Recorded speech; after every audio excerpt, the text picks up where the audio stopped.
Welcome to Infidelity Tales Lab. We're thrilled you've joined us today and truly appreciate your support. We're curious, where in the world are you watching from? Let us know in the comments below. Now, let's dive into today's story. Chapter 1. The Architect of Shadows. Dominic Vance never trusted coincidences. 15 years as a Navy SEAL and 7 running Phantom Security Solutions had taught him that patterns always revealed truth. So when he noticed the third missed call from his wife Brooke in as many days, he didn't dismiss it as job stress. The evening rain lashed against the windows of his downtown Seattle office as he scrolled through her text messages.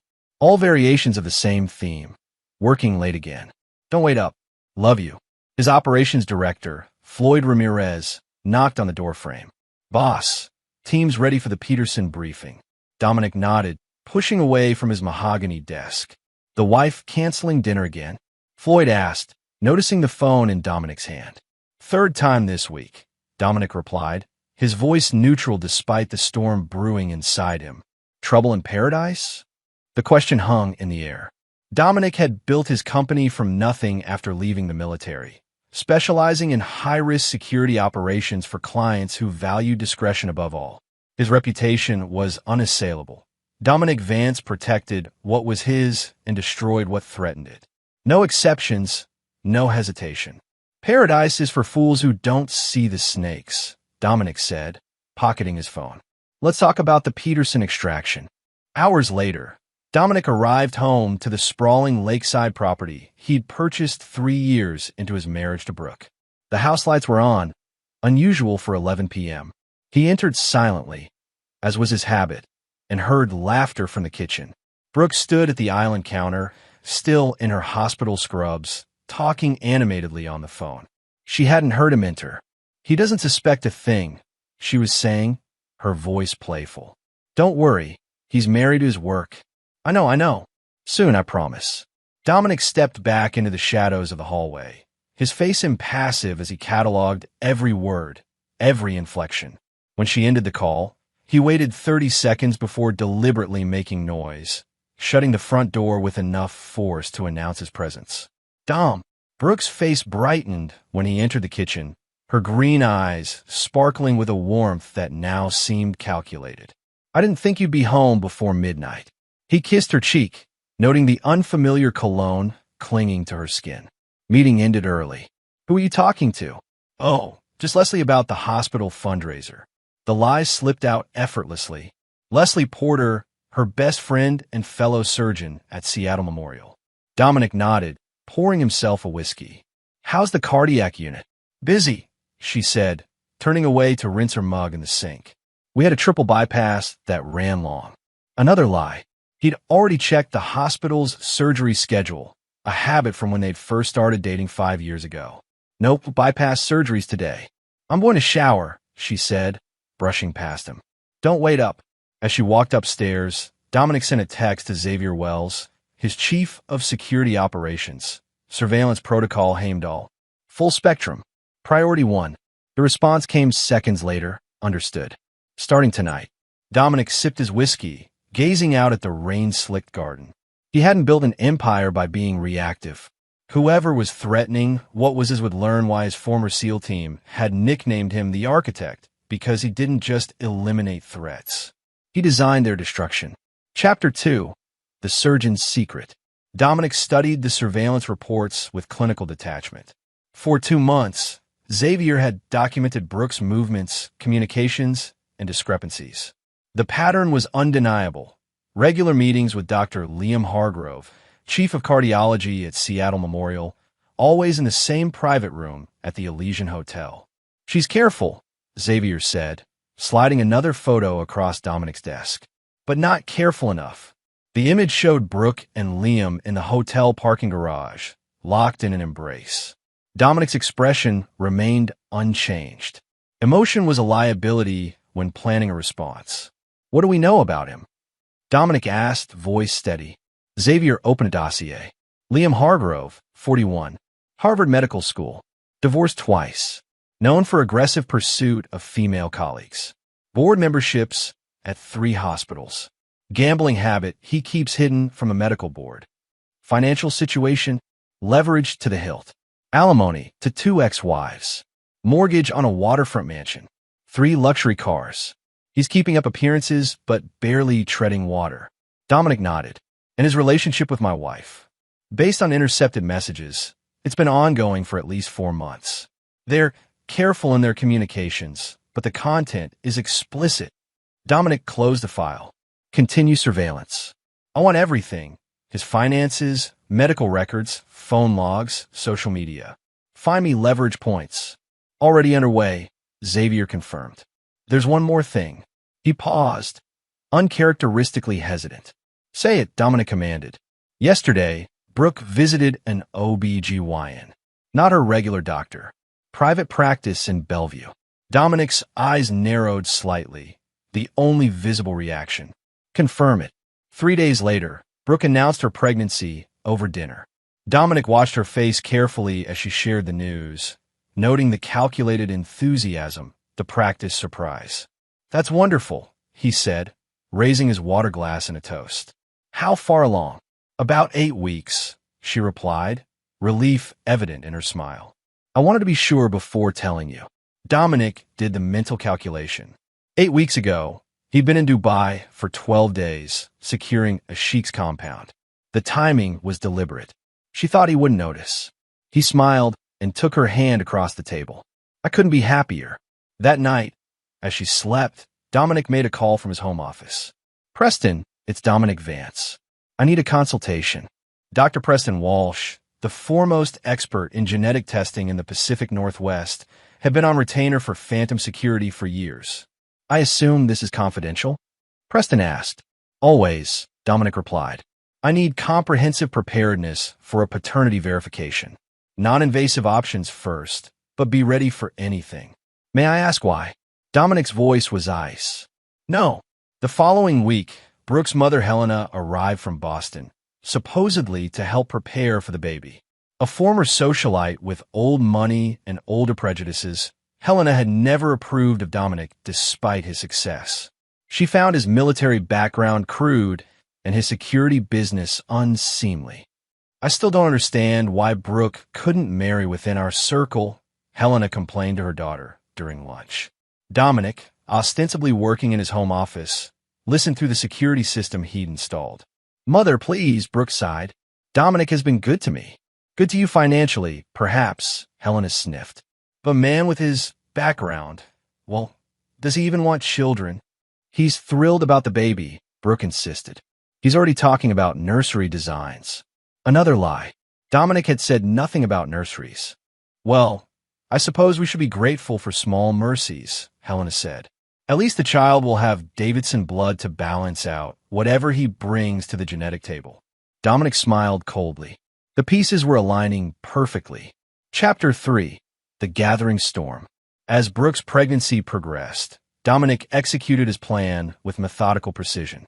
He became the model of an excited father-to-be, attending appointments, asking appropriate questions, even hosting a lavish dinner for Brooke's colleagues to celebrate the news. Dr. Liam Hargrove attended that dinner, maintaining a professional distance from Brooke while casting furtive glances at her growing belly. Dominic made a point of engaging him directly. Liam, Brooke speaks highly of your work in the cardiology department, he said, casually swirling his scotch. Liam's smile didn't reach his eyes. Your wife is one of our finest surgeons. Seattle Memorial is lucky to have her. Indeed, Dominic agreed. We're fortunate she took that fellowship instead of the one in Chicago. Otherwise, we might never have met. Liam stiffened slightly. Yes, well, sometimes fate intervenes. I don't believe in fate, Dominic replied, his tone pleasant but his eyes cold. I believe men make choices, and those choices have consequences. The cardiologist paled visibly before excusing himself. Later that night, after the guests had departed, Dominic received a text from Xavier. Hargrove made 3 calls to Brooke's private line tonight. She didn't answer. Good. The pressure was building. At 6 months, Brooke's OB/GYN suggested comprehensive genetic testing, citing Brooke's age of 37 as the reason. Dominic ensured he was present for the conversation. Is there any risk to the baby? He asked, playing his role perfectly. Minimal, the doctor assured them. It's a standard blood draw from Brooke that analyzes fetal DNA. We can screen for chromosomal abnormalities and even tell you the gender if you'd like to know. I'd prefer to wait on the gender, Brooke said quickly. But the testing sounds prudent. Dominic squeezed her hand supportively. Whatever you think is best, darling. 2 days after the test, Dominic received a call from Dr. Preston Walsh.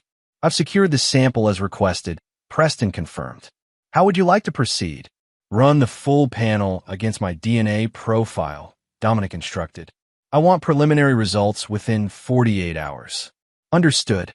And if the results confirm your suspicions? Then we move to phase 2, Dominic said. I'll need documentation that will stand up to legal scrutiny. The results arrived while Dominic was negotiating a security contract in Los Angeles. He opened Preston's encrypted message in his hotel room. Analysis confirms non-paternal event. 0% probability of biological relation. Full report ready upon your return. Dominic allowed himself exactly 5 minutes of white-hot rage before locking those emotions away. Anger clouded judgment, and he needed perfect clarity for what would come next. He called Xavier. Accelerate surveillance on Hargrove. I want pressure points, significant ones, and arrange a meeting with Tessa Monroe. Tessa Monroe was the most ruthless divorce attorney on the West Coast, known for leaving opposing parties financially and emotionally devastated. She'd been another card in Dominic's contingency deck, one he'd hoped never to play. When he returned to Seattle, Dominic maintained his facade flawlessly. He attended the baby shower, nodded appreciatively at tiny clothes, and endured Helena's thinly veiled insults with apparent good humor.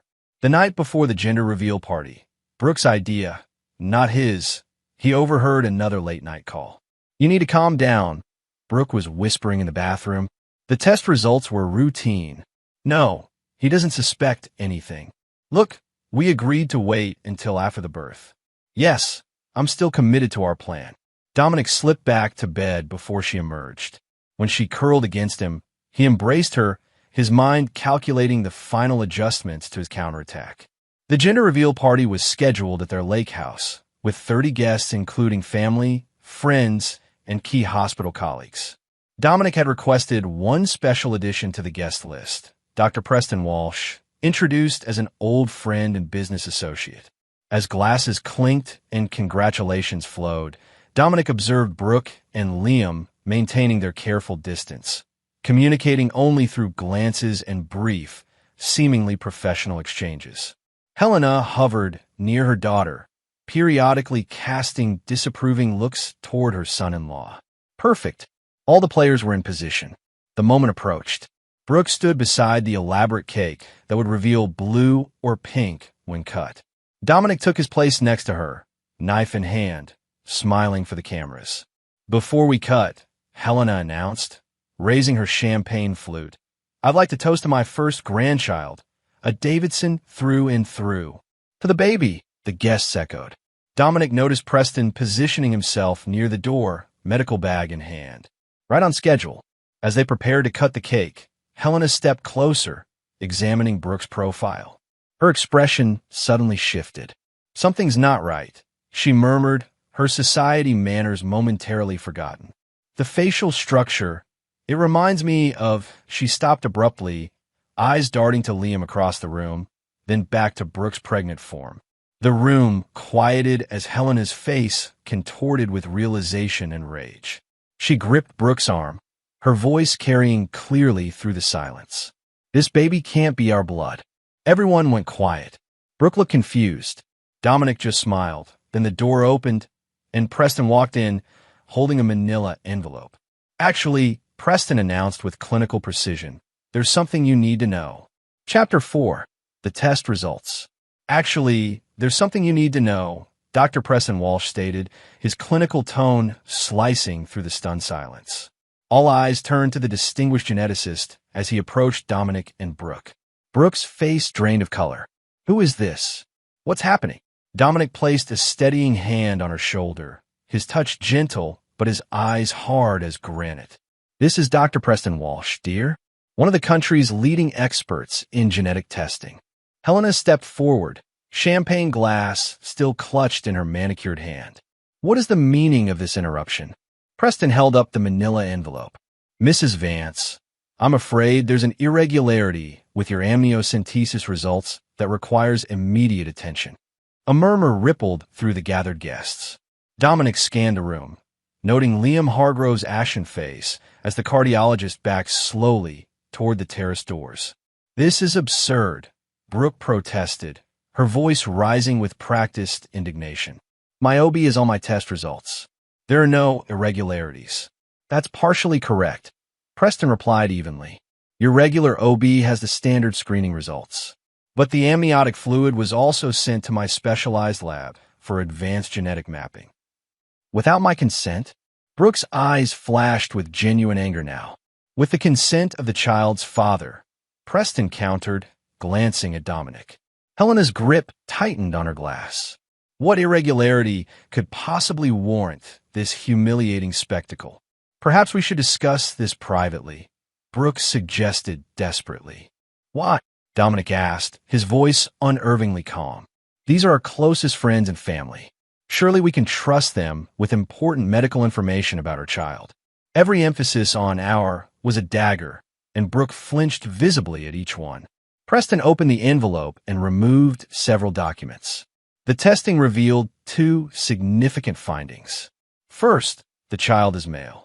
A chorus of congratulatory murmurs began, but quickly died as Preston continued.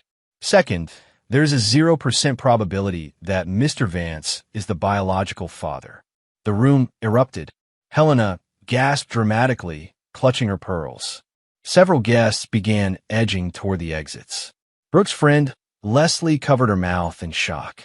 That's impossible, Brooke whispered, though her eyes told a different story. There must be some mistake. Science doesn't make mistakes of this magnitude, Preston replied. We ran the analysis 3 times to confirm. The DNA profile shows the child carries markers consistent with Mediterranean genetic heritage. All eyes inadvertently shifted to Liam Hargrove, whose Italian ancestry was well known at the hospital. This is outrageous, Helena sputtered, suddenly protective of her daughter despite her earlier suspicion. Dominic, how could you orchestrate such a public humiliation? Dominic's expression remained impassive.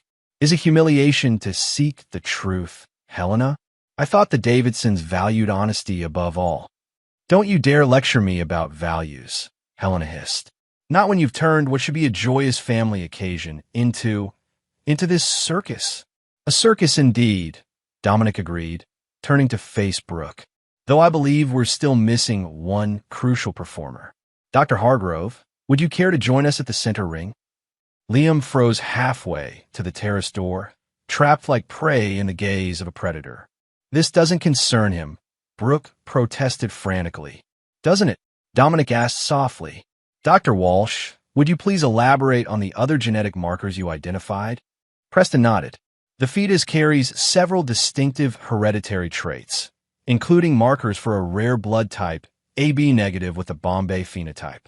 Fascinating, Dominic mused. And how common is this blood type, doctor? Extremely rare. Approximately 1 in 5 million individuals. 1 in 5 million, Dominic repeated thoughtfully. And yet, by remarkable coincidence, our hospital's chief of cardiology has documented this exact blood type in his medical records. He turned to Liam. Isn't that correct, Dr. Hargrove? Liam's silence was damning. Brooke began to tremble visibly. You've been planning this, she accused Dominic, tears welling in her eyes. All of it. Planning. Dominic raised an eyebrow. I merely sought answers to questions raised by your behavior. The late-night calls, the hotel meetings, the convenient timing of the pregnancy while I was overseas. Brooke's tears stopped abruptly, her expression hardening. You had me follow? I had my wife protected, Dominic corrected her, as I do with all my valuable assets. The calculated coldness of his response sent a chill through the room. Even Helena seemed momentarily speechless. Liam finally stepped forward, his physician's instinct to protect overriding his fear. Brooke, don't say anything else. This is clearly a setup. Dominic smiled thinly. A setup requires deception. Doctor, have I presented anything but verifiable facts. You've presented selective information in the most damaging way possible, Liam countered, finding his courage. Yes, Brooke and I have been seeing each other. Yes, the child is mine. But your portrayal of Brooke as the villain here ignores the years of emotional neglect she's suffered while you built your precious security empire. How noble of you to defend her honor, Dominic replied, his tone dangerously soft. Tell me, when you were meeting my wife at the Elysian Hotel, were you planning to leave your gambling debts behind as well? Or were you hoping Brooke's inheritance would cover those too? Liam blanched. You don't know what you're talking about. $478,000 to underground poker games in the last 18 months. Another $350,000 to offshore sports betting sites. Your financial advisor has been quite worried about your aggressive investment strategy. The precision of these figures silenced Liam more effectively than any threat could have. Dominic turned back to the stunned guests. I apologize for the dramatic revelation. Please enjoy the refreshments while my wife, her lover, and I discuss the path forward. He gestured toward his home office. As the three moved toward the hallway, Helena recovered her voice. Brooke, don't go anywhere with him. We'll call our lawyers immediately. Dominic paused, addressing his mother-in-law with perfect courtesy. Helena, you're welcome to join us. In fact, I insist. As you said, this is a family matter. The four retreated to Dominic's office, leaving the party in disarray. Once inside, Dominic closed the door and activated a switch under his desk. A subtle hum indicated the room's soundproofing was now engaged. You calculating bastard, Brooke spat, all pretense abandoned. You humiliated me in front of everyone I know. An interesting complaint from a woman carrying another man's child, Dominic replied, seating himself behind his desk. But then, hypocrisy has always been your specialty, hasn't it? Helena moved to stand protectively beside her daughter. Whatever Brooke has done, she doesn't deserve this barbaric treatment. We'll fight you in court. By all means, Dominic said, opening a drawer and removing a thick dossier. But before you engage your army of lawyers, you might want to review this. He slid the file across the desk. Liam reluctantly opened it, his face growing increasingly pale as he flipped through the pages. What is it? Brooke demanded. Documentation of your lover's gambling debts, Dominic explained, including his recent attempts to access restricted medication at the hospital for resale to cover those debts. Liam slammed the file shut. This is fabricated. You're trying to frame me. Am I? The DA doesn't think so. They've been building their own case for months. I merely accelerated their timeline. You're bluffing, Liam challenged, though his voice lacked conviction. Dominic doesn't bluff, Brooke said quietly, her anger giving way to fear. What do you want? Dominic steepled his fingers. Merely what's fair. A divorce with a settlement that acknowledges the magnitude of your betrayal. Dr. Hargrove will resign his position at Seattle Memorial and seek employment elsewhere, perhaps in a rural setting where his talents will be appreciated but temptations minimized. And if we refuse, Helena demanded, then the DEA receives my complete file on Dr. Hargrove tomorrow morning. Dominic replied simply. As for you, Brooke, I think the hospital board would be very interested in the evidence suggesting you helped facilitate Liam's access to those medications. That's a lie, Brooke exclaimed. Perhaps, Dominic conceded. But in matters of controlled substances, even the suggestion of impropriety is enough to suspend a medical license pending investigation. How long could you afford to fight that battle while pregnant? A year? 2. The room fell silent as the three considered their options against a man who had clearly anticipated their every possible move. You were never going to be a father to this child anyway, Brooke finally said, her voice breaking. You're incapable of love. Dominic's expression didn't change. On the contrary, I loved you completely, Brooke. So completely that I built contingencies for the day you proved unworthy of that love. He opened another drawer and removed 3 sets of documents. Divorce papers, already prepared. The terms are fair but non-negotiable. You expect us to sign these now. Helena was incredulous. Tonight would be ideal, Dominic confirmed. But I'll give you until tomorrow noon to review them with your lawyers. I wouldn't advise trying to improve the terms, however. Each hour past deadline, the settlement amount decreases by $1 million. Liam leaned forward, desperation in his eyes. Look, Dominic, this is between you and Brooke. Leave my career out of it. Your career was forfeit the moment you touched my wife, Dominic replied coldly.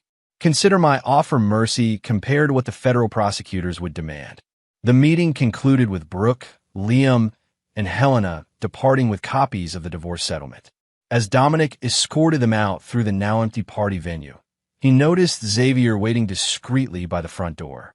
Ensure they reach their destinations safely, Dominic instructed, and increase surveillance for the next 24 hours.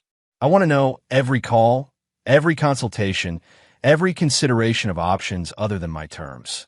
When they were gone, Dominic returned to his office and poured himself a rare second scotch. The first phase was complete. The divorce would proceed on his terms. Brooke would be financially secure, but socially diminished. Liam would be professionally crippled, but avoid prison. But this was merely the foundation of his response to their betrayal. The true architecture of his revenge was just beginning to take form. Chapter 5. The Price of Deception. 3 months after the divorce was finalized, Dominic sat in the leather chair of his downtown penthouse, reviewing the weekly surveillance report on Brooke and Liam. They had relocated to Portland, where Liam had secured a position at a second-tier hospital with a substantial pay cut. Brooke remained on maternity leave, her career prospects dimming with each passing week. The door opened, and Tessa Monroe entered, impeccable in a charcoal suit. Your ex-wife's attorneys are making noise about revisiting the settlement, she announced without preamble. On what grounds? Dominic asked, not looking up from the report. They're claiming duress during the signing. Specifically, that your threats against Hargrove's medical license constituted illegal coercion. Dominic finally raised his eyes. And your response? That we have surveillance footage of Brooke's signature on prescription pads used for Hargrove's drug scheme. Inadmissible in court, perhaps, but devastating if leaked to the Oregon Medical Board. Did you explicitly threaten to leak it? Tessa's perfectly painted lips curved into a smile. I merely mentioned that our client values transparency in medical licensing matters. Her attorney got the message. Dominic nodded approvingly. Tessa's ruthlessness was why he kept her on a substantial retainer. Will they pursue it further? Doubtful. The Davidson family fortune isn't what it once was. Helen has been making inquiries about loans against her Boston property. This was news. Financial difficulties? Significant ones. The family trust took heavy losses in some unwise investments. Your divorce settlement was actually more generous than Brooke deserved, given their circumstances. Dominic made a mental note to have Xavier investigate these financial troubles more thoroughly. Not because he cared about Helena's plight, but because any vulnerability could be leveraged. What about the child? He asked, his tone neutral. Born 2 weeks ago. Healthy boy, 8 pounds 3 ounces. They've named him Alexander Hargrove. Dominic's expression remained unchanged, but something flickered in his eyes. Not pain, but a cold calculation. And Hargrove's gambling resumed within 6 weeks of their relocation. He's already found a high-stakes game in Portland, currently down about $45,000. Predictable, Dominic murmured. And their relationship? Strained. 3 domestic disturbance calls to their apartment in the last month, though no charges filed. Dominic closed the surveillance file. Continue monitoring. I want to know the moment Hargrove's debts exceed $100,000. May I ask why that threshold is significant? Tessa inquired. Because men like Hargrove become truly desperate at 6 figures, Dominic explained. And desperate men make catastrophic decisions. After Tessa departed, Dominic moved to the floor-to-ceiling windows overlooking Seattle's skyline. The city glittered below him, lights shimmering against the darkening sky. He had eliminated Brooke and Liam from his life, surgically, excising them with the precision they deserved. Yet something remained unfinished. His phone rang, Xavier's direct line. Sir, we've confirmed Hargrove's contact with Martin Sheen. Dominic's jaw tightened imperceptibly. Martin Sheen was a loan shark known for his unique collection methods when borrowers defaulted. His association with several organized crime families made him both dangerous and useful. How much? $150,000 at 40% interest, compounded weekly. Dominic allowed himself a small, cold smile. Sooner than I anticipated. Activate Protocol Aries. Already in motion, Xavier confirmed. The account is created and the trail is laid.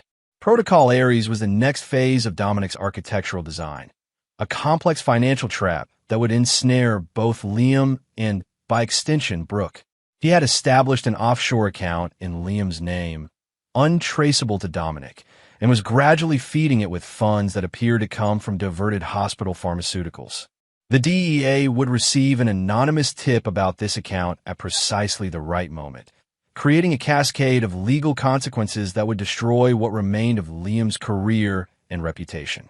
But first, Dominic needed Liam to implicate himself further, to take actions that would ensure his destruction was complete and irreversible. 2 weeks later, Xavier reported that Liam had missed his first payment to Sheen. 3 of Sheen's men had paid a visit to the Portland apartment, leaving Liam with a broken finger as a warning. Brooke had taken the baby to a hotel for the night. Her parents offered financial assistance. Dominic asked. Helena attempted to liquidate her remaining jewelry, but it covered less than half the interest due, Xavier reported. The Davidson fortune is virtually gone. Her husband's dementia care facility alone costs $15,000 monthly. Interesting. Dominic hadn't known about his former father-in-law's condition. Not that it changed anything. Sir, Xavier continued, hesitation evident in his voice. There's something else. Hargrove approached one of our former clients yesterday, Benjamin Weiss. Dominic stilled. Benjamin Weiss ran a private equity firm that had contracted Phantom Security for executive protection during a hostile takeover. The relationship had been profitable for both parties. What did Hargrove want? He claimed to have damaging information about you, specifically evidence of illegal surveillance operations conducted by Phantom Security. He offered to sell this information to Weiss, knowing your history. Dominic's eyes narrowed fractionally. Does he actually possess such evidence? Nothing substantial. Some recorded conversations with Brooke where you apparently mentioned surveillance capabilities. Nothing that would stand up to scrutiny. And Weiss's response? He strung Hargrove along, recorded the conversation, then contacted us immediately. He's awaiting your instruction on how to proceed. Dominic considered this development. Hargrove's desperate move presented both risk and opportunity. Tell Weiss to express interest. Schedule a meeting for next week. Have him request specific examples of the evidence Hargrove claims to possess. Should we prepare legal countermeasures? Xavier asked. Not yet. This plays perfectly into Protocol Aries. Dominic paused. What's Brooke's involvement in this? Unclear. Our surveillance indicates increasing conflict between them, primarily about money. She scheduled a job interview at Portland General next week. Ensure she gets the position, Dominic instructed. We need her financially independent enough to make choices, but not so secure that she can extract herself from Hargrove entirely. Xavier hesitated again. Sir, manipulating hospital hiring decisions is outside our usual. The chief of surgery owes me a favor from Kandahar, Dominic interrupted. Make the call. After hanging up, Dominic accessed his secure server and reviewed Protocol Aries. Each component was meticulously designed, each contingency accounted for. Hargrove's attempt to sell non-existent evidence was an unexpected gift. It provided the perfect justification for what would happen next. Dominic opened his safe and removed a small device resembling a flash drive. It contained specialized malware developed by Phantom Cyber Division, capable of penetrating most civilian security systems undetected. Tomorrow, it would find its way to Benjamin Weiss, who would ensure it was inserted into Hargrove's laptop during their meeting. From there, the architecture of destruction would build itself, floor by painstaking floor, until both Brooke and Liam were buried beneath its weight. Chapter 6. The Architect's Blueprint. The rooftop bar of Seattle's Columbia Tower offered unparalleled views of the city and absolute privacy for those willing to pay for it. Dominic sat at a corner table, waiting for Benjamin Weiss to arrive with news from the Portland meeting. The architect emerges from his fortress, came a familiar voice. Vincent Maddox, Dominic's former commanding officer and one of the few people he still considered a friend, approached with 2 glasses of scotch. "Vincent," Dominic acknowledged, accepting the drink. "I didn't realize you were back from Kiev." The older man slid into the chair opposite. "Wrapped up the security assessment yesterday. Your boys did good work on the embassy upgrades." Vincent studied Dominic's face with a keen observation that had kept him alive through 3 decades of special operations. "You look like a man executing a mission, not corporate acquisition season, so I'm guessing this is personal." Dominic didn't answer immediately, taking a measured sip of his scotch instead.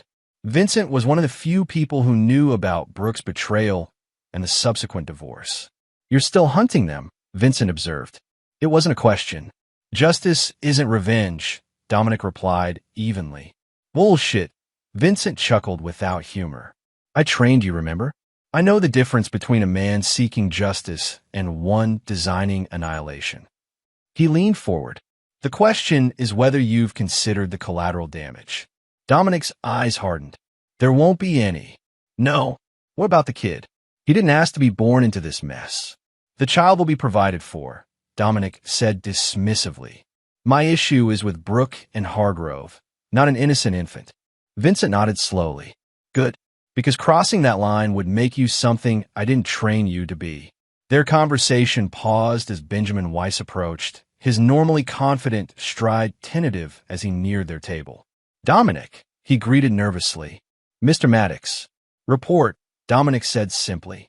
Benjamin sank into a chair. "The meeting went as planned. Hargrove is desperate, practically sweating financial panic. He tried to sell me evidence that consisted mainly of recorded conversations with your ex-wife where you supposedly mentioned surveillance operations. And the device, installed on his laptop during a bathroom break. Our tech confirmed it's operational and transmitting." Dominic nodded. "You did well. This concludes your involvement." "Actually," Benjamin hesitated. "There's a complication. Hargrove mentioned that he's been approached by someone else interested in information about you, someone from your past. He implied it was military-related." Dominic's expression didn't change, but Vincent straightened imperceptibly in his chair. "Did he give a name?" Vincent asked. "No, but he said this person offered substantial money for anything that could, quote, bring Vance down." After Benjamin departed, Vincent turned to Dominic. "Could be nothing. Could be Shaw." The name hung between them like a live grenade. Colonel Robert Shaw had commanded the ill-fated Operation Cerberus in Syria, where bad intelligence had led to civilian casualties. Dominic's testimony had ended Shaw's career and nearly resulted in criminal charges. "Shaw's been quiet for years," Dominic noted. "Men like Shaw don't forgive or forget," Vincent countered. "And using your ex-wife's lover as a proxy would be his style." Dominic considered this new variable in his calculations. If Shaw was involved, the risk parameters changed significantly. "I'll have Xavier look into it," he decided. "But Protocol Ares continues as planned." Vincent studied him carefully. "Just remember what I taught you about complex operations.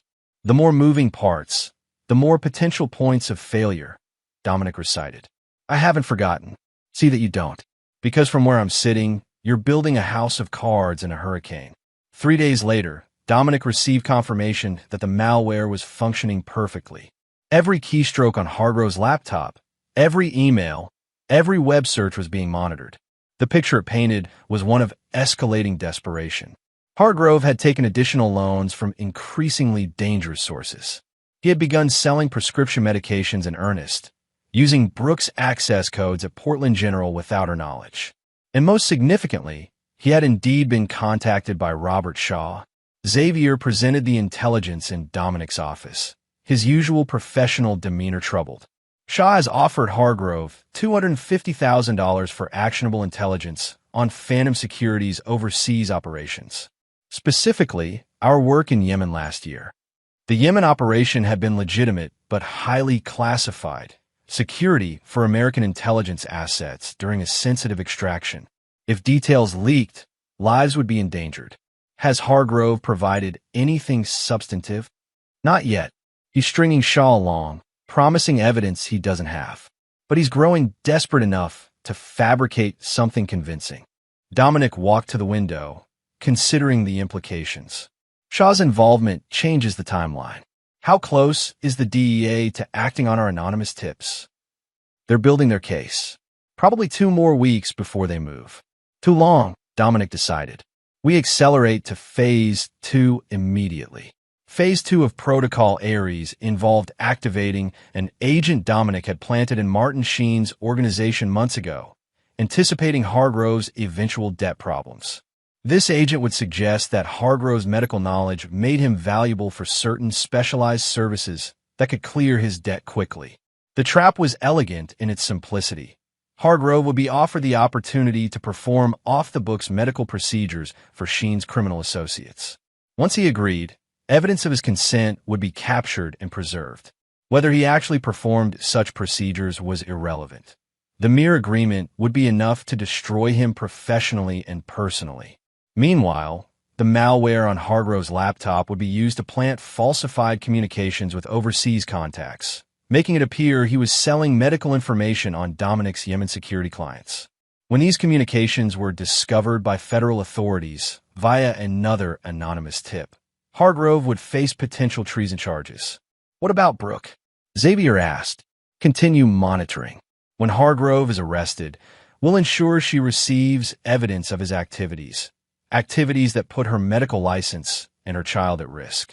Her revulsion will be genuine and complete. And if Shaw realizes his source is compromised.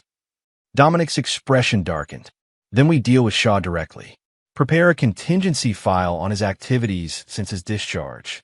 Focus on his finances and foreign contacts. As Xavier departed, Dominic unlocked a hidden compartment in his desk and removed a small, leather-bound notebook. Inside were handwritten coordinates, codes, and names, a physical record of certain operations that would never exist in digital form. He found the page he sought and made a brief notation. Shaw active. Countermeasures authorized. The final pieces of his architectural design were falling into place. Hargrove would be destroyed professionally and legally. Brooke would be left alone with her child, her career compromised, her family fortune gone, forced to live with the consequences of her betrayal. And if Shaw had truly re-entered the game, Dominic would ensure his former commander regretted that decision profoundly. Chapter 7. The First Domino. The call came at 3:17 a.m., pulling Dominic from a light sleep. Xavier's voice was tense despite his attempt at professional calm. Sir, Hargrove took the bait. He met with Sheen's representative tonight and agreed to perform an off-the-book surgery on one of their associates with a gunshot wound. The entire conversation was recorded. Dominic sat up, instantly alert. Where's the patient? There isn't one. It was a test of Hargrove's willingness. He's scheduled to perform the fictional procedure tomorrow night. And Brooke? Home with the child. Our surveillance indicates she's unaware of Hargrove's arrangement, though she knows he met with business associates tonight. Dominic processed this information. Has the DEA been notified? Anonymous tips sent 30 minutes ago with Hargrove's location for tomorrow night and partial details of the arrangement. They're mobilizing a surveillance team now. Good. And Shaw, still in contact with Hargrove. He's increased his offer to $500,000 for information on Yemen.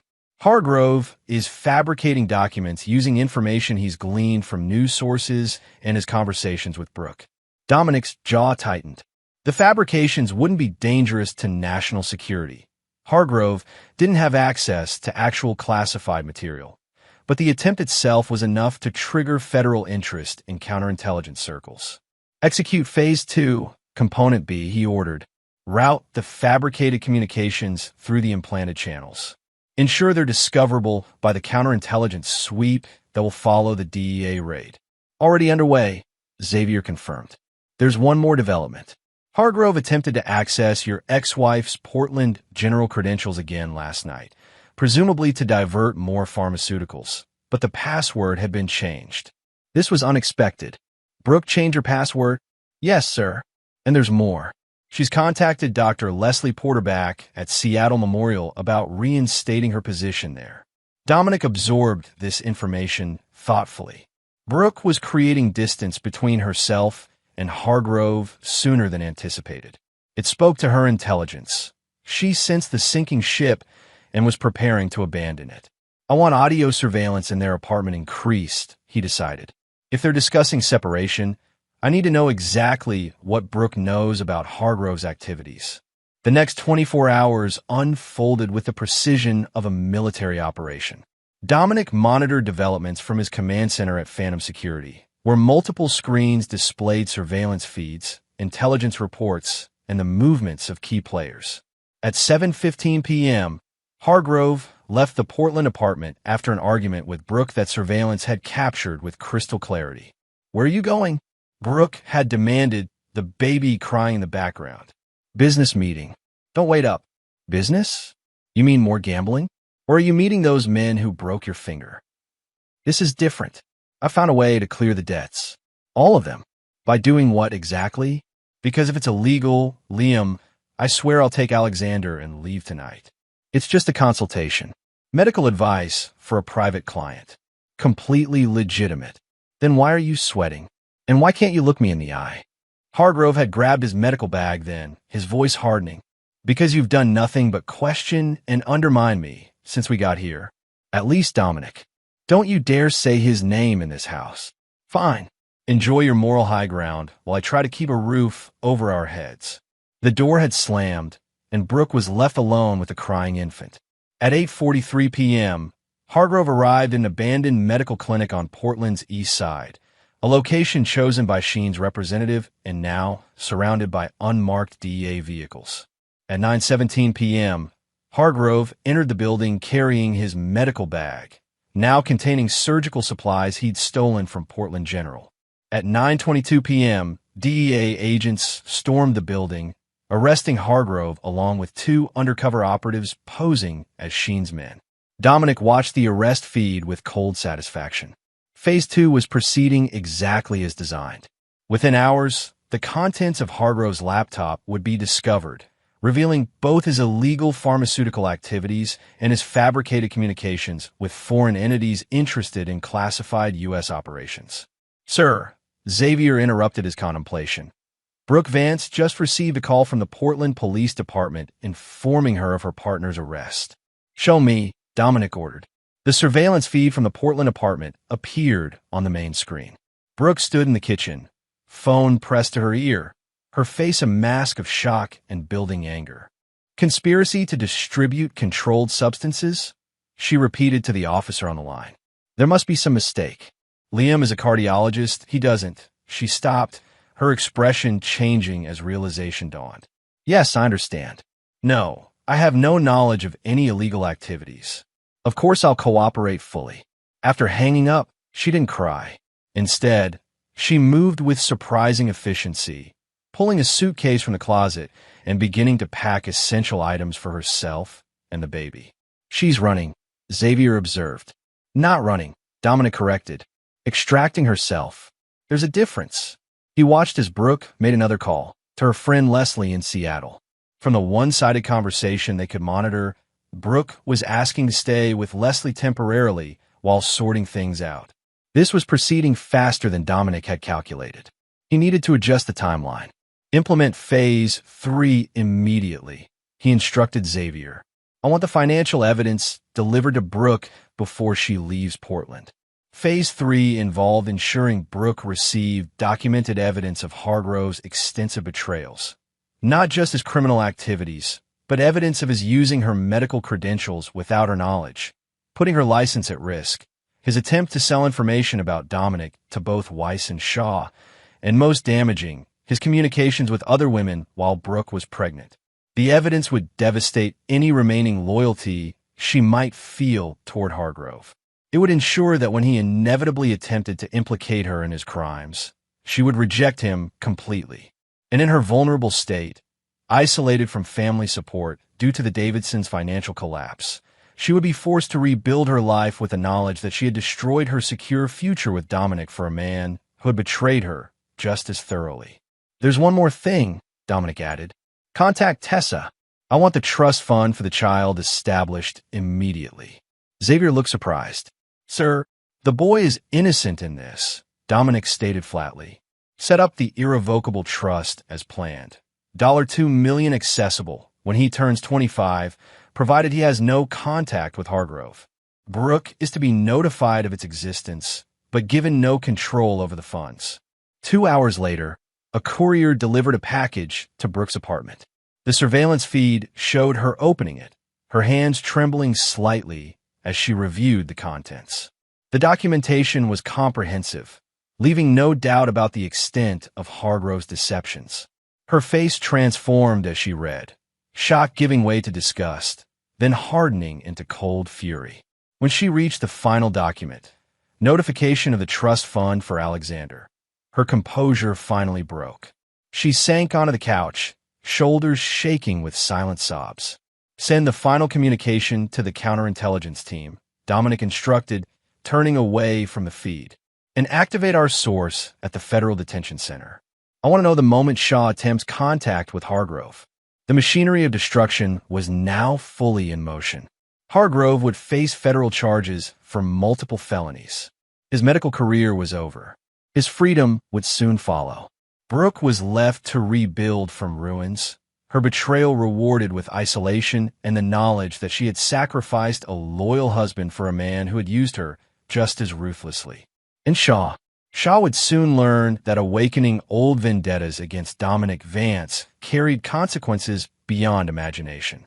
That night, alone in his penthouse, Dominic reviewed the day's developments with detached analysis. Protocol Ares was proceeding as designed, yet he felt no sense of triumph or satisfaction. Revenge, he reflected, was not about emotional gratification. It was about restoring balance to a universe where betrayal had disrupted the natural order. His phone chimed with a secure message from Vincent Maddox. Shaw hunting actively. Watcher 6. Dominic acknowledged the warning with a curt reply, then moved to the window overlooking the Seattle skyline. Somewhere in Portland, Brooke was packing to leave the life she had chosen over him. Somewhere in federal custody, Hargrove was beginning to understand the architect of his destruction. And somewhere in the shadows, Robert Shaw was making his next move in a game he didn't realize Dominic had been playing for months. The first domino had fallen precisely as designed. The cascade that followed would be spectacular in its inevitability. Chapter 8. The Point of No Return. 3 weeks after Hargrove's arrest, Dominic sat across from FBI Special Agent Diana Rodriguez in a secure conference room at the Seattle Federal Building. Their conversation was officially off the record, a professional courtesy extended to Dominic based on his company's history of cooperation with federal authorities. "Let me be clear, Mr. Vance," Rodriguez said, her dark eyes scrutinizing his face for any reaction. "We have reason to believe Robert Shaw has been attempting to acquire classified information about your company's Yemen operation. The evidence points to Dr. Hargrove as his primary contact." Dominic maintained his composed expression. "That's concerning, Agent Rodriguez. My company takes national security extremely seriously. Indeed, which is why I'm here instead of a team with a warrant." She slid a folder across the table. Hargrove's communications with Shaw were discovered during the DEA investigation. He was attempting to fabricate intelligence to sell. Fabricate? Dominic raised an eyebrow. "So, there was no actual breach?" "Correct. But Shaw doesn't know that. He believes Hargrove has genuine information and is holding out for more money." Dominic studied the transcripts of communications between Hargrove and Shaw. They were exactly what his team had planted, convincing enough to implicate both men without revealing actual classified information. "What's your interest in Shaw?" Dominic asked, though he knew the answer. Rodriguez's expression hardened slightly. "We've had him under surveillance since his discharge. There are concerns about his foreign contacts, specifically in certain Middle Eastern countries hostile to U.S. interests.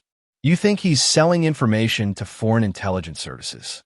"We know he is," Rodriguez confirmed. "What we don't know is how he's obtaining it. Hargrove may be fabricating, but Shaw has sold genuine intelligence in the past." Dominic closed the folder and slid it back. "How can I assist your investigation, Agent Rodriguez?" She studied him carefully. "Shaw has requested a meeting with you. He claims it's about a potential security contract for his private consulting firm.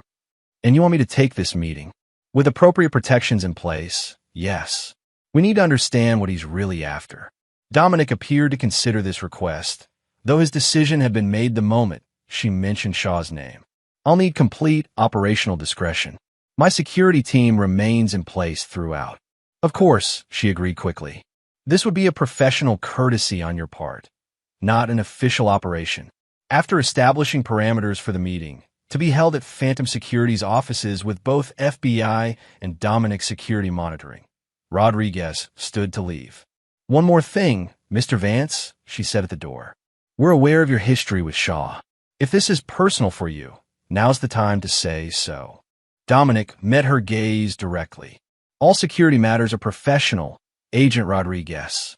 Personal feelings have no place in this line of work. She nodded, clearly not believing him but accepting the response. The meeting is set for tomorrow at 2 p.m. Shaw believes it's a private business discussion. He has no knowledge of our involvement. After she departed, Dominic contacted Xavier. Shaw's coming here tomorrow. Coordinate with the FBI surveillance team, but our people maintain primary security positions. Understood, Xavier replied. Should we implement Protocol Hydra? Dominic considered the question carefully. Protocol Hydra was designed specifically for encounters with Shaw, a comprehensive recording and tracking system that would document every word, every movement, every electronic signature. It went far beyond standard security measures. Yes, full implementation. And Xavier, sir, ensure our secure room is prepared. If Shaw reveals anything of substance, we may need a more private venue for continued discussions. The following day, Robert Shaw arrived precisely at 2 p.m., looking every bit the successful private security consultant he purported to be. His military bearing remained evident in his posture and calculated movements, but his expensive suit and carefully maintained silver hair projected affluence and legitimacy. Dominic greeted him in the main conference room, maintaining a professional demeanor despite the history between them. Colonel Shaw, he acknowledged. It's been some time. Not Colonel anymore. Shaw corrected with a tight smile. Just Robert now. Or Bob to my clients. What can Phantom Security do for you? Bob. Shaw settled into a chair, declining the offered coffee. I'll be direct, Dominic.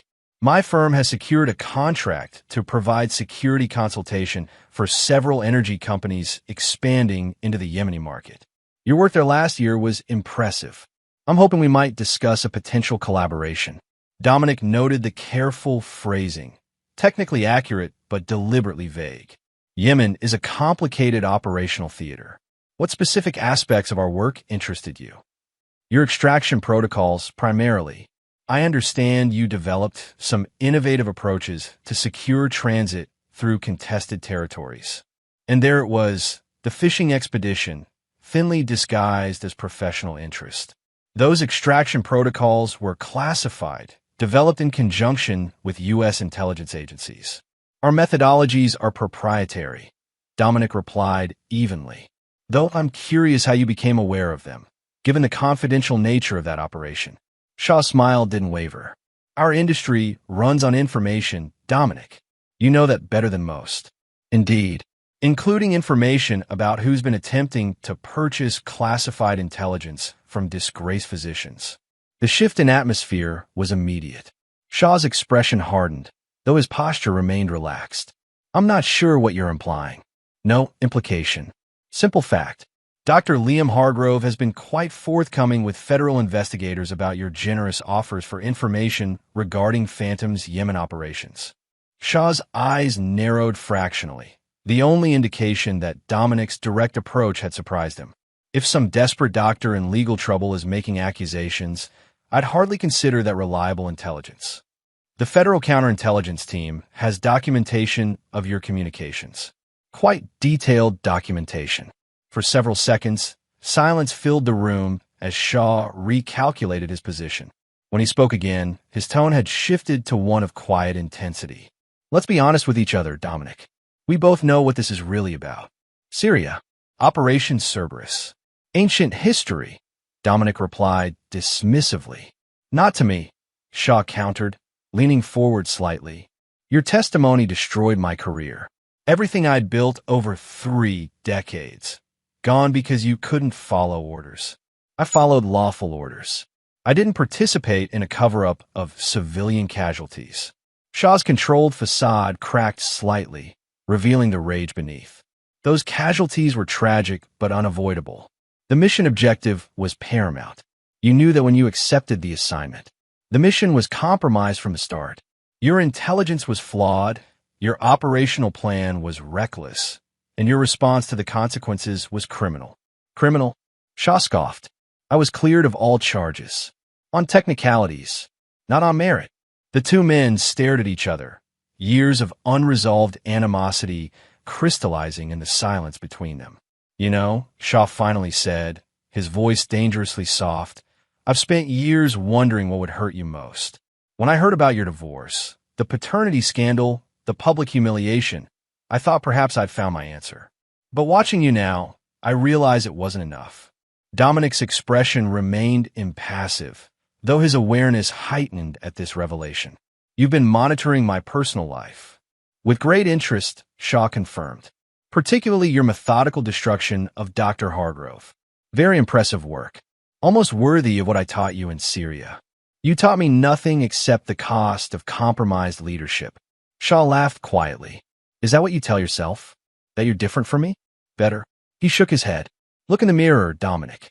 The way you've systematically destroyed your ex-wife and her lover. That's not justice. That's vengeance executed with military precision. If you came here to psychoanalyze me, you've wasted both our time. I came here to propose a truce, actually. Shah reached inside his jacket, causing Xavier to tense visibly in the corner of the room. Shah removed not a weapon, but a small flash drive, placing it on the table between them.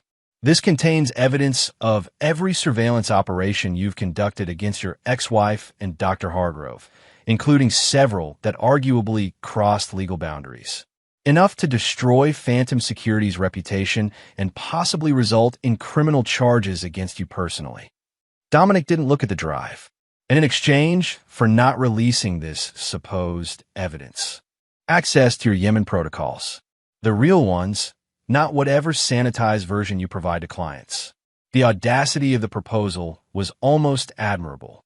Shah was attempting to leverage Dominic's personal vendetta to extract classified information.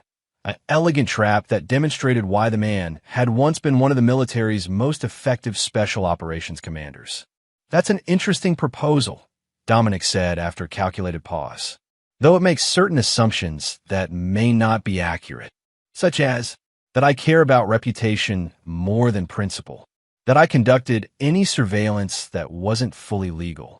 And most importantly, Dominic leaned forward, meeting Shah's gaze directly, that you're in a position to threaten me at all. Shah's confident expression faltered slightly, meaning that while we've been having this conversation, federal agents have been executing a search warrant at your Bellevue residence and your office in Tacoma.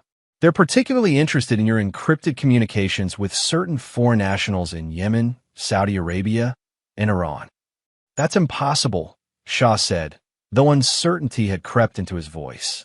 You couldn't know about your meetings with Fareed al-Nazari last month in Vancouver? Or perhaps your encrypted communications with Iranian intelligence using Hargrove as a cutout. I know everything, Robert. I've known for months. Shah's composure shattered completely. You set me up. This entire meeting was a courtesy, actually, Dominic interrupted. A professional courtesy to allow you the dignity of surrender rather than arrest. The FBI is waiting outside this room. Agent Rodriguez has authorized me to inform you that cooperation now will be considered favorably during prosecution. For a moment, Dominic thought Shah might attempt something desperate, his military training taking over in a fight-or-flight response. But decades of discipline prevailed, and Shah regained control of his expression. This isn't over, he said quietly. Actually, it is, Dominic replied, standing to signal the end of the meeting. It's been over since Syria. You just didn't know it yet. As FBI agents entered to take Shah into custody, he looked back at Dominic one final time. We're the same, you and I. Remember that when you're sleeping in your fortress of righteousness. Dominic watched him passively as Shaw was led away. After the room cleared, Xavier approached with a tablet displaying multiple surveillance feeds. The FBI team has secured evidence at both locations, he reported. Agent Rodriguez sends her compliments on your cooperation. What about the other matter? Dominic asked. Confirmed. Shaw has been monitoring your ex-wife and Hargrove. He had operatives following their movements in Portland and Seattle. This development would need to be addressed. If Shaw had been surveilling Brooke and the child, others might be as well. Dominic had eliminated 2 threats to his former family, but there could be others, associates of Shaw or Hargrove seeking leverage or revenge. Implement Protocol Sentinel, he decided. Covert protection detail for Brooke and the child. They're not to know they're being watched. Xavier nodded, understanding the apparent contradiction. Despite everything, Dominic was extending protection to the woman who had betrayed him and a child that wasn't his.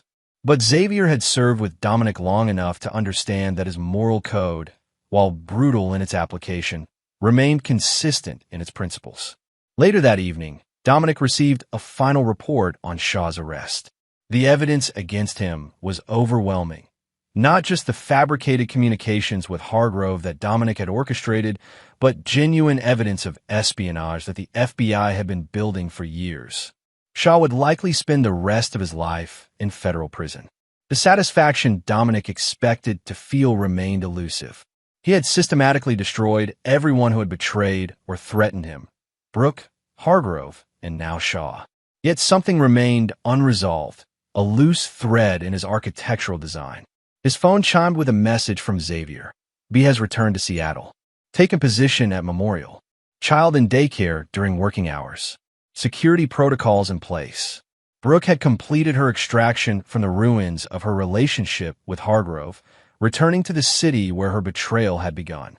The elegant symmetry of this development struck Dominic as appropriate. She would live in the shadow of her mistakes, reminded daily of the life she had discarded. Yet even this knowledge brought no sense of completion. The architecture of his revenge was perfect in its design and execution, but the structure itself felt oddly hollow. Vincent's words from weeks earlier echoed in his mind. You're building a house of cards in a hurricane. Perhaps the flaw wasn't in the design, but in the purpose. Perhaps revenge, no matter how perfectly executed, could never restore what betrayal had destroyed. Dominic dismissed the thought as weakness and returned to reviewing the security protocols for Brooke and the child. His personal feelings were irrelevant. What mattered was ensuring that his architectural design was complete, that everyone who had betrayed him understood the consequences of their actions. The final phase would ensure that understanding was absolute and irrevocable. Chapter 9. The Architect's Legacy. 5 years passed. Dominic Vance stood at the window of his Kyoto hotel suite, watching cherry blossoms swirl in the spring breeze. Phantom Security had expanded globally, with operations now spanning 4 continents and a client list that included governments, corporations, and high-net-worth individuals requiring the ultimate in security services. His phone vibrated with a message from Xavier. Annual report prepared as requested. The annual report was Dominic's code for the yearly update on the subjects of Protocol Ares. Though the active phases of his architectural design had concluded years ago, he maintained surveillance on the key players, not from any emotional attachment, but from the same strategic thoroughness that characterized all his operations. Opening the encrypted file, Dominic reviewed the status updates. Liam Hargrove, serving year 5 of a 15-year federal sentence for narcotics distribution, fraud, and attempted espionage. 2 appeals denied.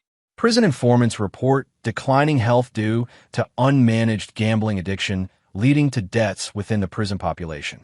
No visitors in the past 17 months. Robert Shaw, serving life sentence in ADX Florence for espionage. Denied communication with outside world except monitored legal counsel. Recent petition for medical transfer denied. Helena Davidson, deceased stroke 14 months ago. Boston estate sold to cover debts. Husband remains in specialized care facility, funded by state program following bankruptcy. Brooke Vance, now Brooke Davidson, Resumed maiden name chief resident in cardiothoracic surgery at Johns Hopkins. Relocated from Seattle 2 years ago. Limited social life. No romantic relationships of significance. Maintains minimal contact with former Seattle colleagues. Alexander Davidson, age 5. Enrolled in private school in Baltimore. Performing above grade level academically. Trust fund maintained at $2.7 million with investments performing as projected. The report continued with details of Brooke's career progression, financial status, and social connections. Her life had stabilized after the collapse of her relationship with Hargrove, though she remained isolated. Her former social circle in Seattle had largely abandoned her after the scandal, and her family's financial ruin had eliminated the safety net she had always taken for granted. Dominic closed the file, his expression unchanged. The destruction he had architected was complete and irreversible. Hargrove would likely die in prison. Shaw's betrayal of his country had earned him a lifetime in the most secure federal facility in America. Brooke had rebuilt a career, but lived a solitary existence far from her former life of privilege and connection. Justice, by his definition, had been served. A knock at the door interrupted his reflection. Vincent Maddox entered, looking older but still carrying himself with military precision despite now being in his 60s. "Still tracking them?" Vincent asked, noting the encrypted file on Dominic's tablet. Maintaining situational awareness, Dominic corrected. Vincent shook his head. 5 years, Dominic. Time to close the file. The operation remains active. Bullshit, Vincent said bluntly. There's no operation. Just a man who can't let go of the past. Dominic's expression hardened almost imperceptibly. I've let go. This is merely verification of outcomes. Then why maintain the protection detail on the woman and her son? Why the trust fund for a child that isn't yours? Strategic considerations, Dominic replied, though the answer sounded hollow even to his own ears. Vincent poured himself a drink from the hotel bar. You know what your problem is? You achieved everything you set out to do, destroyed everyone who betrayed you, and still you're not satisfied. Satisfaction was never the objective. Then what was? Vincent challenged. Because from where I'm standing, you've spent 5 years perfecting a revenge that brought you no peace. Dominic didn't answer immediately. The cherry blossoms outside continued their graceful descent, beautiful even in their falling. They needed to understand the consequences, he finally said. And did they? Does Hargrove, wasting away in federal prison, understand your architectural brilliance? Does Brooke, living her solitary life in Baltimore, appreciate the elegant design of her punishment? Dominic turned from the window. What's your point, Vincent? My point is that you built a perfect machine of destruction, and now you can't turn it off. You're trapped in your own design. Vincent set down his glass. I'm not saying they didn't deserve what they got. I'm saying you deserve to be free of it. I am free. Are you? When's the last time you had a relationship? Built anything that wasn't a security system or a revenge plot? Christ, Dominic, you're 45 years old and living like you're still operating behind enemy lines. The assessment hit closer to home than Dominic cared to admit. In the years since Brooke's betrayal, he had poured himself into phantom security and the execution of his revenge. The company had thrived, but his personal life remained as militarily Spartan as his former SEAL quarters. I have what I need, he stated flatly. Vincent sighed. You have what you think you deserve, which isn't the same thing. He moved toward the door. Your car's waiting. The Matsuhira meeting is in an hour. After Vincent departed, Dominic remained by the window, uncharacteristically reflective. The yearly reports had become a ritual, a moment to confirm that the architecture of his revenge remained intact. Yet each year, the satisfaction diminished further. Perhaps Vincent was right. Perhaps the true prison wasn't the one holding Hargrove or Shaw, but the one Dominic had constructed around himself. A fortress of righteous vengeance that protected him from betrayal, but also from connection. He picked up his phone and composed a message to Xavier. Terminate protocol, Sentinel. Archive all surveillance on Davidson, B, and Davidson, A. Maintain trust fund administration only. The response came immediately, confirmed. Protection detail to be withdrawn by end of week. Are you certain? Dominic stared at the question for a long moment. Was he certain? The protection detail had been his one remaining connection to Brooke and the child. A tenuous thread justified as security, but perhaps serving a different purpose entirely. Confirmed, he replied. Time to close the file. 6 months later, Dominic was reviewing expansion plans for Phantom's European operations when his secure line rang, a line known to fewer than 10 people worldwide. It's Vincent, came the familiar voice. There's a situation you need to know about. Dominic tensed slightly. Vincent's tone carried an urgency he hadn't heard in years. Go ahead. Hargrove is dead. Suicide in his cell 2 days ago. But before he died, he sent letters. One to federal prosecutors offering new testimony against Shaw, and one to Brooke. Contents: unknown, but she's been making inquiries about you since receiving it. Discreet but persistent inquiries. Dominic processed this information with his usual calculating efficiency. Any indication of threat assessment? None. My source says she's been asking about your current operations, your security protocols. Professional curiosity, not personal vendetta. Maintain distance, Dominic decided. No engagement. There's more, Vincent continued. The boy, Alexander. He's been hospitalized in Baltimore. Rare blood disorder requiring specialized treatment. Prognosis: guarded. The condition requires a specific type of bone marrow transplant. Given his rare blood type, finding a compatible donor has been difficult. The rare blood type, AB negative with the Bombay phenotype. 1 in 5 million. The same type that had confirmed Hargrove's paternity 5 years ago. Is Hargrove's tissue sample still viable for donation? Dominic asked, already knowing the answer. No, and with his death, that option is gone. The doctors are searching international registries, but the rarity makes matching extremely difficult. Dominic fell silent, his mind calculating possibilities with familiar precision. The architectural design of his revenge had been perfect in every detail, except this unforeseen consequence. A child, innocent of his parents' betrayal, now suffering because the mechanism of justice had removed his biological father from the equation. Send me the medical details, Dominic finally said, and have my jet prepared. You're going to Baltimore? Vincent sounded surprised. Why? Verification of outcomes, Dominic replied, using his own terminology. But as he ended the call, he recognized the inadequacy of that explanation. This wasn't about verification. It wasn't even about revenge anymore. It was about something he had overlooked in his perfect architectural design. The possibility that destruction, no matter how justified, could never create the foundation for what might come after. 3 days later, Dominic sat across from Brooke in a small consultation room at Johns Hopkins Hospital. She looked older, the stress of recent years evident in the fine lines around her eyes, but her posture retained the confidence he had once admired. I didn't expect you to come, she said, studying him with a surgeon's analytical gaze. I maintain awareness of significant developments, he replied neutrally. You mean you've been watching us? All these years? It wasn't a question. Yes. She nodded, unsurprised. I knew it was you funding the security detail.